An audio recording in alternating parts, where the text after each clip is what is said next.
이미 벌어진 일을 되돌릴 수도 없고 과거의 일에 대해 계속 생각하고 걱정하고 남 탓만 하게 되면 나 자신만 피곤해지고 황폐해질 수밖에 없습니다.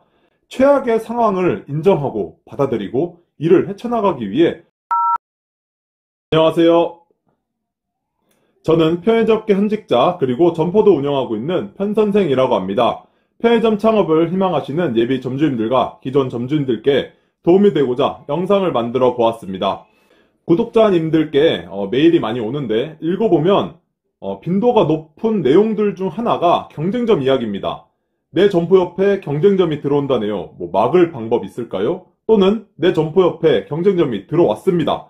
매출 얼마가 빠지는데 어떻게 할 방법이 없을까요? 이런 내용들을 보내주시면서 경쟁점 오픈을 막을 방법이라든지 경쟁점이 이미 들어와 있으면 어떻게 대응해야 하는지에 대한 방법들을 물어보시곤 합니다. 또 어떤 분들은 경쟁점이 들어와서 매출이 많이 빠져서 한 달째 잠을 못 잔다. 너무 화가 난다. 담배건이 안 나올 자리인데 나왔는데 담배 폐업시킬 방법이 있냐? 내가 하고 있는 점포 폐업시킬 방법이 있냐? 등등 정말 많이 힘들어 하시면서 극단적인 대응을 하려고 하시는 분들도 계셨습니다.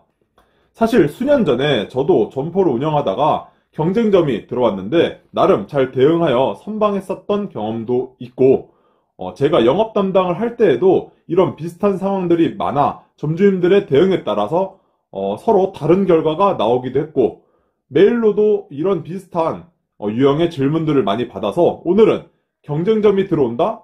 이것부터 바꾸세요. 라는 주제에 대해 이야기해보고자 합니다. 편의점 자율규약으로 인해 담배 소매인 지정 거리에 따라 지역마다 다르겠지만 50m에서 100m 거리에 편의점 오픈이 가능합니다. 자율규약으로 인해 이전처럼 무자비하게 점포 바로 앞, 옆, 뒤에는 오픈을 할 수가 없어 예전보단 그나마 나아졌지만 그래도 내 점포 인근 100m 거리에라도 경쟁점이 들어온다 하면 아찔할 겁니다. 더군다나 내 점포보다 넓은 평수의 점포가 경쟁점으로 들어온다면 정말 생각하기도 싫습니다. 그런데 자율규약을 위반하지 않는 선에서 그 자리가 좋든 안 좋든지 간에 언제든지 경쟁점의 오픈 가능성은 항상 존재하며 그걸 받아들여야 하는 게 현실입니다. 경쟁점을 막는 방법? 사실 거의 없습니다. 희박하긴 하지만 담배건 방해로 경쟁점을 막았던 사례도 있었고 아래와 같은 방법으로 실제로 경쟁점이 못 들어왔었던 사례가 있긴 한데 거의 불가능하다고 보시면 됩니다. A 편의점 50m 거리에 B 음식점이 있었는데 그 B 음식점이 편의점으로 바뀐다는 소문이 돌았습니다. 구청에 확인해보니 음식점에서 담배건 신청을 하였다고 해서 담배 실사를 조만간 나온다고 했습니다.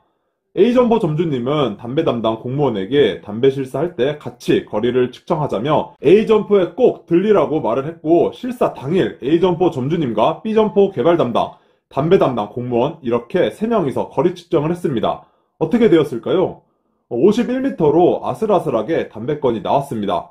그런데 A점주님이 여기다가 오픈을 하면 불 질러버린다고 하면서 너 죽고 나 죽자 하자고 아주 큰 소란을 피우셨습니다. 결국 경찰까지 와서 진정이 됐지만 건물주한테까지 소문이 나서 결국 그 자리는 건물주가 다른 업종을 주기로 하고 마무리되었습니다.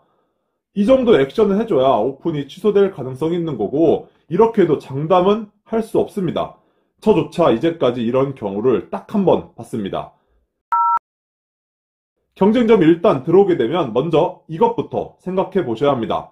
편의점을 하고 있는 나도 오픈 당시에는 누군가의 매출을 조금이라도 빼앗으면서 오픈한 사람입니다. 물론 신규 오픈을 하지 않고 양도양수나 본부임차 인수를 하신 분들은 해당 사항이 없으시겠지만 말입니다.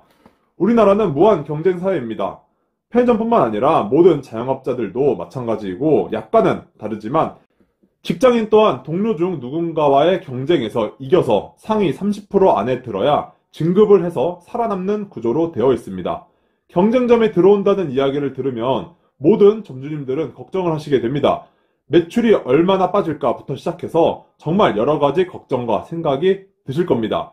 어떤 분은 걱정에 잠도 못 주무시고 어떤 분은 너무 화가 나서 경쟁점 브랜드 개발 욕도 하고 어떻게 하면 매출이 덜 떨어지게 할 수 있을까 고민도 해보는 등등 이 모든 것들이 당연할 수밖에 없습니다. 실제로 경쟁점이 오픈을 해서 10만 원, 아니 5만 원이라도 매출이 하락하게 된다면 너무나도 화가 나고 짜증이 날 것 같습니다. 자, 그런데 여기서 대부분의 사람들은 걱정을 하는데 반대로 생각을 어떻게 하느냐에 따라서 이후 상황은 천차만별로 달라질 수가 있습니다. 어떤 점주님은 열받아서 화도 내고 매출 하락에 걱정해 잠도 못 주무시고, 더 나아가서 단골 손님이었던 분이 경쟁점에 들어가는 걸 보면 험담도 하고, 영업 담당에게 본사에서 대책이 왜 없냐며 달달 볶고, 근무자한테도 매출이 떨어져서 월급 다 못 줄 것 같다며 시급도 조금 깎는 등 하루하루 걱정과 불안에 일이 손에 잡히지 않아 아무것도 못하시는 분이 계시기도 하고, 어떤 점주님은 어떻게 하면 내가 이 위기 속에서 최소한의 피해로 막을 수 있을까? 저 경쟁점보다 어떻게 해야 손님들을 덜 빼앗길 수 있을까? 영업 담당과 상의하여 행사를 해보자라며 제안을 한다든지, 현재 걱정은 빨리 잊고 앞으로의 대책을 고민하는 이런 태도를 가지시는 분들도 계십니다. 아주 극단적으로 두 가지 상황을 말씀드렸는데, 구독자님들께서는 이 두 가지 유형 중 나는 어떤 유형에 속할까요? 한번 고민해 보시기 바랍니다. 경쟁점이 들어온다? 걱정은 잠시 접어두시고 마인드를 바꾸셔야 합니다. 막을 방법이 사실상 없습니다. 결국 싸워 이겨내거나 이 점포를 빨리 넘기거나 접어야 합니다. 이미 벌어진 일을 되돌릴 수도 없고, 과거의 일에 대해 계속 생각하고 걱정하고 남 탓만 하게 되면 나 자신만 피곤해지고 황폐해질 수밖에 없습니다. 최악의 상황을 인정하고 받아들이고 이를 헤쳐나가기 위해 마인드를 바꾸셔야 합니다. 경쟁점으로 인해 자신이 설정한 목표가 틀어졌지만 다시 심기일전해서 이전 목표에서 방향을 살짝 바꿔서 다시 계획을 세워봅니다. 걱정은 결국 열정과 의지를 깎아먹는 쓸데없는 생각입니다. 최악의 상황을 받아들이고 더 나은 삶을 위해 다음 단계의 계획을 세워보는 것은 너무나도 어렵겠지만 이 방법밖에 없습니다. 저도 직장 생활을 하면서 편의점을 운영하면서 실패했던 경험들이 있습니다. 먼저 직장 생활을 하면서는 입사 초반에 가맹법 관련하여 실수를 저질러서 회사에 금전적인 피해를 입힐 뻔했을 때 제가 실수는 했지만 해결은 제가 할 수는 없었고 윗분들이 해결을 해주었어야만 하는 상황이었습니다. 이 일로 한 반년 정도는 끌었었는데 그중 처음 2주 동안이 정말 죽을 맛이었습니다. 일도 손에 잡히지 않고 계속 생각나서 잠도 안 오고 자책하고, 하지만 2주 동안 그러고 난 후 다시 한번 생각을 해본 게, 내가 실수를 하긴 했지만 내가 걱정하고 생각한다고 해서 해결될 일도 아니고 다음부터는 절대로 이런 실수를 하면 안 되는 건 충분히 알고 있으니 그냥 다른 하던 일이나 열심히 덜 하자라는 생각을 계속 하였습니다. 이런 다짐을 하여도 실수했던 일에 대해 계속 생각나는 건 매한가지인데, 그때마다 이미 벌어진 일 주워 담을 수도 없고 다시 이런 실수 하지 말고 현재 할 일이나 잘하자 라며 계속 안 좋은 생각을 짓누르기 위해 노력했습니다. 이렇게 마음을 다잡고 최대한 과거에 있었던 일은 생각하지도 않도록 노력했습니다. 저는 2014-15년 정도경에 처음 동업으로 본부임차 타입으로 편의점 운영을 했었는데, 운영을 하기 전에 절대로 이 근처에는 경쟁점이 안 들어올 거라 생각을 한 상태에서 시작을 하였습니다. 불과 1년 만에 제가 생각하기에 안 좋은 입지에 경쟁점이 비집고 들어오더라고요. 매출이 30만 원이 확 빠져서 당시에는 정말 앞이 깜깜하고 화도 났고 동업하는 사람과 걱정을 많이 했었는데 걱정이 다 부질없었습니다. 걱정해봤자 달라지는 건 없고, 그 걱정할 시간에 앞으로 어떻게 하면 매출 떨어지는 걸 최소화할 수 있을까? 어떤 대응을 해야 매출 하락을 방어할까? 어떻게 하면 빨리 빠져나갈 수 있을까? 등등. 이미 일어난 일에 대한 피해 걱정보다는 미래의 대응에 대해 고민을 하려고 노력했습니다. 영업 담당자에게 경쟁점 대응 행사를 진행해보자고 하고 직기들을 추가로 도입을 하여 점포 레이아웃도 바꿔보고 점도 앞에 행사 매대도 꾸며보고 고객들을 끌기 위해 좀 더 친절하게 하고 매장 청소도 더 열심히 하고 점포를 이쁘게 꾸미는 등등 나름 노력을 했었던 것 같습니다. 그리고는 빠른 시일 내 탈출 계획을 세웠습니다. 결국 이런 노력들을 해도 매출이 떨어지는 건 어쩔 수 없겠지만 그래도 아예 손 놓고 걱정만 하고 아무것도 안 하는 것보단 매출 하락을 최소화시켰다고는 생각이 듭니다. 어쨌든 저는 최선을 다해 노력하다가 새로운 사람을 구해서 매출 하락분만큼 조건을 더 주어 양수도를 했고 첫 편의점 경험은 이렇게 좋지 않게 끝이 났습니다. 운이 좋았을 수도 있지만 여러 가지 노력들을 하지 않아 매출이 더 떨어졌었더라면 새로 들어올 사람도 못 구했을 것이고 본사에서 열정적으로 지원조차 안 해주었을 거라고 확신합니다.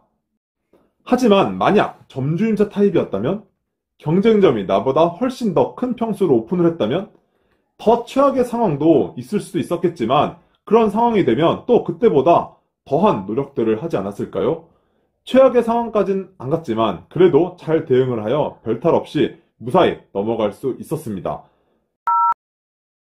성공하는 사람들은 남들이 과거에 집착하거나 한 수를 내다볼 때 두 수, 세 수를 바라보고 계획을 세우고 실패를 통해 교훈과 경험을 얻으며 성장해 나갑니다. 저는 성공까지는 아니더라도 항상 안 좋은 일이 일어나게 되면 걱정은 아주 조금만 하고 미래를 위한 생각을 하려고 노력을 합니다.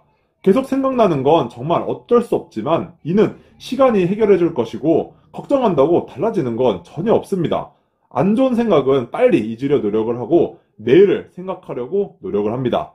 절대 과거, 어제를 후회하지 말고 내일은 스스로 만드는 것입니다. 미래는 아직 나의 손에 달려 있습니다. 경쟁점? 나도 누군가의 경쟁점입니다. 걱정은 지금부터 하지 마시고 현재 상황을 받아들이고 오늘보다 더 나은 내일을 위한 고민을 하고 노력하는 구독자님들이 되셨으면 좋겠습니다. 우리 모두 화이팅입니다. 기회가 된다면 경쟁점에 대응했었던 행사 방법들도 한번 생각해서 나중에 영상으로 만들어 보겠습니다. 지금까지 편선생이었습니다. 시청해주셔서 감사드립니다. 좋은 주말 보내세요.